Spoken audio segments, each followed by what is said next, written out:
We got Gerri Willis. We got Charles Payne, who offends all our CEO guests who come on. We got Kristen Dorsey. And the subject as we kick off right now, guys, is big government versus no government. This is all about a government that bequeaths too much, give too much. Charles, I ended with you in the last segment.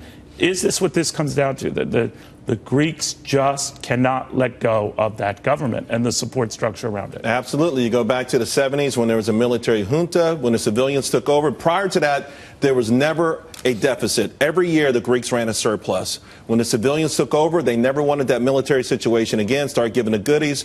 Now, here's a good thing. The deficits weren't that large until 1981 when the socialists said, hey, guys, let us in. Ever since then, deficits above 3% every single year. It mounted up, and Margaret Thatcher was right. They hit a brick wall. They've run out of everybody's money. All right, just a point of clarification. Charles is not saying he's looking for a junta to fix this.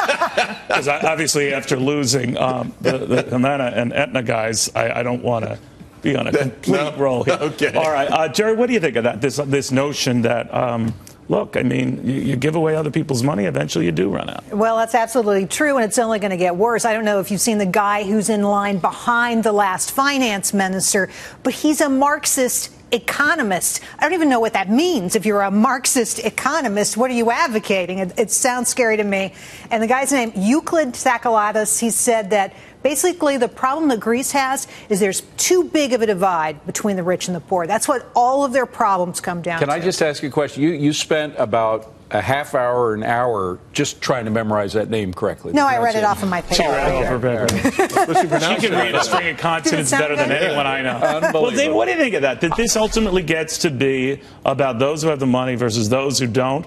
The Pope is playing off that theme in Ecuador today and a host of others. Don't you wave your hand at the Pope. He's being led around by some bad people. Bottom line is, though, last time I checked, he's being led around by God, but maybe. Well, I'm talking about in earthly affairs. In heavenly affairs, you're right, but in earthly affairs, he's being led around by a lot of Marxists. I'm tired of hearing we're so different from what's happening in Greece. Yes, we're different. I mean, it's a totally different economy, et cetera. But we don't overspend, do we? We don't spend things on healthcare systems that don't work. We don't spend things on pension systems that don't work, that are getting worse and worse by the year, that are adding up to trillions of dollars. We don't have things like the fake disability payments that they're giving out in the hundreds of billions of dollars in Greece. We don't have the crony capitalism they have in here. We don't screw the little guy, the small businessmen, with new regulations and new taxes that don't make any sense and that contradict each other. I mean, we do all of those things. That's the point. We do everything right now that they are doing in Greece.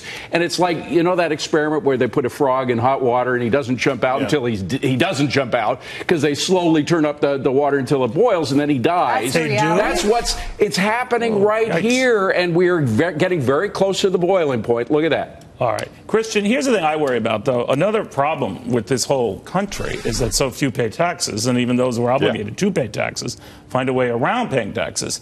And I remember the heat that, Mitt Romney suffered, 4 years ago when he talked about the 47%.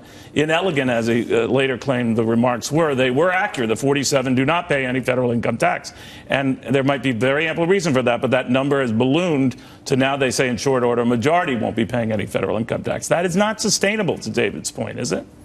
It's not sustainable, but let's look at Greece, and here's where it is quite different than the United States. Their uncollected taxes range in the neighborhood of 90%. That's a huge difference from what we're talking about anywhere else. So they have a huge revenue problem. 90% is the rate that Bernie Sanders wants the rich to pay, so that figure does come back to haunt us. Anyway. They also have another key difference, Neil, and this is underreported and underappreciated. Greece is in this problem because they don't have the tools to get themselves out of it. They don't control their own currency. Most countries, when faced with Greek-type problems, would devalue their currency. They would increase tourism, which is a huge part of their economy. They would make their exports more competitive. Greece can't do any any of that because they're part of the Eurozone. And that's a huge difference between them and us. You know, Christian, I hear what you're saying. And, you know, right now Zimbabwe is trying to retire the $1 quadrillion bill. And there was also the Weimar Republic. But, you know, the notion that just having your own currency does not create an economy that could sustain itself. You have a large economy where many people haven't even been on the internet. They don't have a work ethic. They don't have the groundwork to build the sort of. But he is right in this respect that they'd have very few options in a position like this, right? Well, they can't, exactly. like us, print their way out of it. Yeah, but you know what? Printing your way out of it is not necessarily the solution. I agree. They could actually go from the frying pan into the fire. Right. Yeah, but it's not the long-term strategy. Yeah, I tried to up him on that one. But Christian, I just got to tell you, you haven't gotten to the point that we're talking about a welfare utopia. And we see what happens at the end of a welfare utopia. When you pay people to retire at age 50, when they work for 12 months and get 14 months of pay, when you see the goodies that were lavished on this society, any American that's gone on vacation in Greece in the last 30 years came back and said, these people know how to live. Of course they did. They weren't paying for it. Now they have to pay for it. Well, they have reined in some things, right? I mean, but, listen, what happens now, though, and well, what happens now, I don't know. I have personally believed that the IMF is going to come to the rescue. The IMF has about 100 to 200 to 300 billion. Nobody's sure exactly how much money. It's a lot of it is almost all of it is taxpayer supported. So we're going to see another taxpayer bailout of the banks. The IMF is essentially a collection agency for the banks. Of course it would. Of course it would. But that's what's going to happen. They don't this get time. better, and that's what we've seen all along for 7 years with Greece. Is that the debt just keeps exploding. Who does this sound like? Maybe us? Yeah, it's a very good point. Yeah. It's one of the things that Harry Dent has been very worried about. Of course, he's looking for a big aberrant event. It could be big government that gets in the way. A black swan event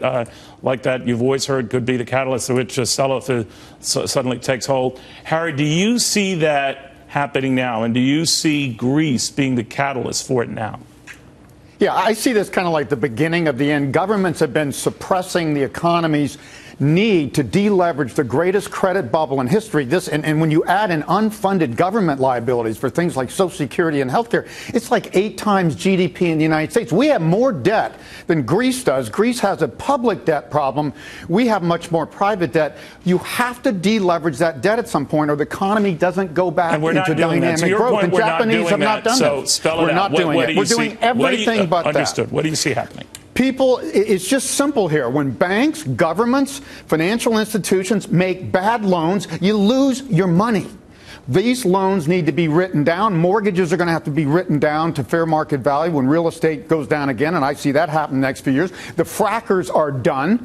You're not going to see oil sustainably above $60, $70, $80 again, so the frackers are going to have to default on their debt. Chicago's in trouble.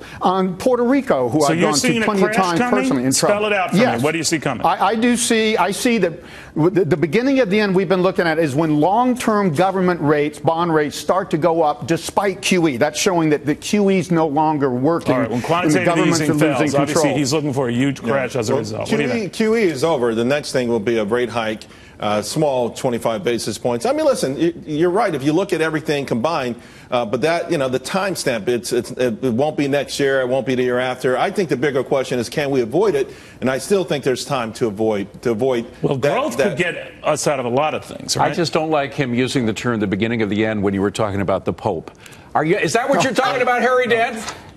Now you're concerned about what you said about the Pope. Yeah. I'm going to have to pray a lot tonight about that. Here's the thing, you can't keep a bubble going forever. It is. Nobody can keep a bubble going forever, and that's what governments are trying to do. I think no offense here, but you've been looking for this for some time. You've been looking at this for some time. Maybe this is the event that does it. But is it built on the idea that we're just all the global markets, especially our own, are just built on helium, or what? Yeah, I mean, and all the southern European countries, and Germany has horrible demographics, worse than we saw for Japan. We saw the Japan crisis coming in the 90s simply on demographics, and Germany has even worse. I'm most worried right now, Neil, about China. The China bubble is starting to burst. They're having to prop up their stock markets, and they're buying unused real estate. Yeah, they were doing funky things this morning. China goes down, the game over. Yeah, you know what? Greece I'm can go down, about China. I think I'm with Harry with respect to birth rates, extremely low. Japan, Germany, and Greece, also over 65 years old. Those same 3 countries in the top 5. Old countries where there are no new people, and the young people that are there flee immediately to other places. But it's not all bad news. I mean, I'm not willing to write off the entire global economy on the basis of Athens, okay? I mean, I think things can get better. Look at housing in this country. Housing in this country is improving. There are bright spots. And I got this. It's not going to please a lot of the viewers out there, but another positive thing about the United States right now is immigration. There is a lot of immigration coming in, new blood. Most of them are not killers, as some people have said. Most of them come here because they want to work hard. They're providing new blood, new businesses, etc. So we have that in our favor, too. Harry, none of that impresses you. You still say get out of Dodge, right? No, I mean, the demographics only get worse. And in a downturn, we already seen this in 2009 and 10. Immigration came to a halt. In the 1930s, it went from the highest in U.S. history to it's coming zero. back, Harry. It's coming back. It's coming back. As the situation in Latin America goes down, I will make a bet that immigration does not come back in the next 2 to 5 years. You're wrong in the short term, but you may be right in the long term. All right, by the way, Dave, I'm not saying it's not happening now. I'm saying it will not continue. We're all loving each other here. We're Mark trying to get my to word. About the Pope, one Harry. Come on. crisis at a time, Dave.